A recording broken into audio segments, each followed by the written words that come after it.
Over here we have our stack of 5-foot long boards, which will become the countertop. We cut these from 10-foot long sections, so we marked one side that we're going to do all of our measurements from. And what we're doing over here is we're marking out the 4 hole locations. What we're going to do is we're going to drill those with a 3/8 drill bit, and to pass that all thread through. And everything is just going to sort of bolt together from the sides. So here we have the whole stack of 5-foot long boards that we have already marked with the distances that I said earlier. And we also have it marked in the middle, what the middle will be once we use the planer to shave a 1/4 inch off of one of the sides. And we've also marked which side that we want to plane so that little chips and stuff that we couldn't avoid when picking out the lumber don't show up on the top of the work surface. So what we've done is we've picked out 2 of the best looking ones, which are 2 of the straightest ones we have, because these are going to be the ones on the end. And what we need to do first, before drilling the 3/8 inch hole through there, is we're going to countersink it so that will allow for the washer and the nut to sit in there so it doesn't stick out.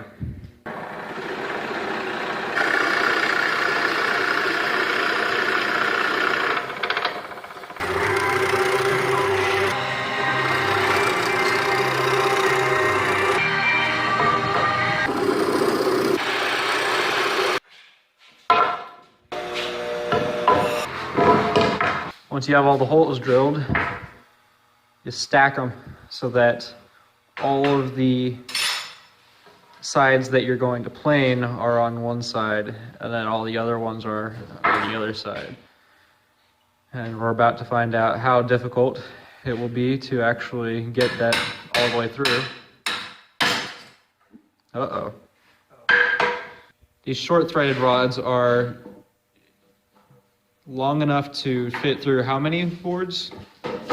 Well, 12 inches worth, right? 4, 5, 6, 7, 8 boards, and that's still narrow enough to fit through the planer, hopefully. But we're gonna find out, but that's gonna keep them all aligned when they go through the planer.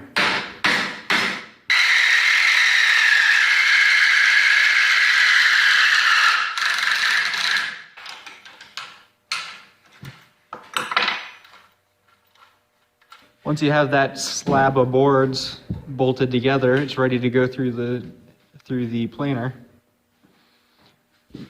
And how much are we taking off on this first pass? We're just going to run it through at 3.5. Okay. Because it's probably not perfectly even anyway, so. Sounds good to me.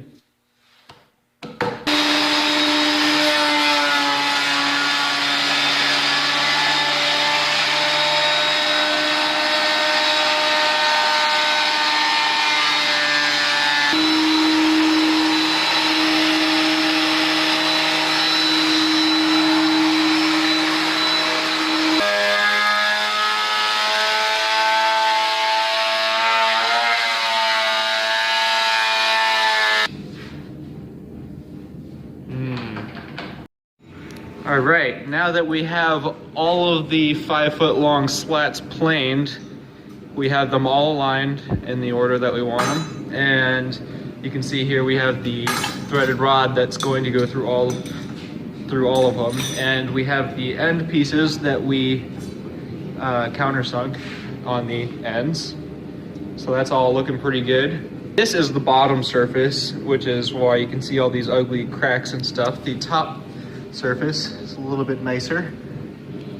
So what we're gonna do is we're gonna bolt it all together and see how it goes. How we're doing that is like with the little ones, we just threaded 2 nuts together, and we're using the impact wrench.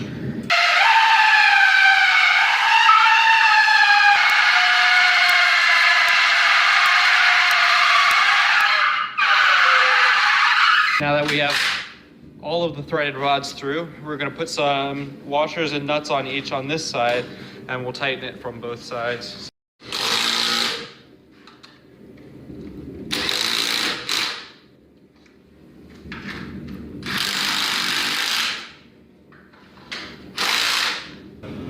quite a bit of extra space on the threaded rods from tightening it up. So I'm just going to chop that off with an angle grinder.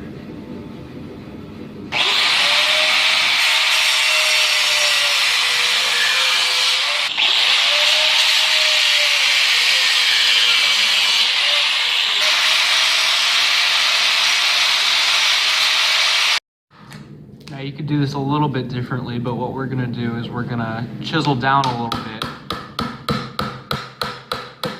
so that each leg sits down in that recess. And because the top is so heavy,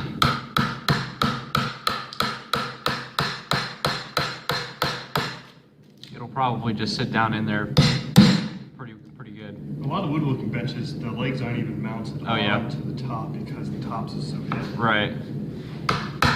Now I'm cutting two 29-foot sections that are going to act as the cross members between the legs this way. And two 4-foot sections for the cross braces the long way. We're building the base for this thing, and what we're going to do is we are lining up each leg with the slot that we cut, and we're just sort of using those slots to keep everything square. And we have these 4-foot cross pieces, and I marked in here just 6.5 inches. That's sort of an arbitrary number. We're just drilling everything together. You can see over here we have one finished cross piece, and I actually have two cross pieces going along the back. That's two 4-foot pieces, just because I had an extra piece laying around. But the front is only going to have this one. Now that we have the two long pieces made, I'm going to use these cross pieces along there. So it's nice if you have a helper holding everything straight.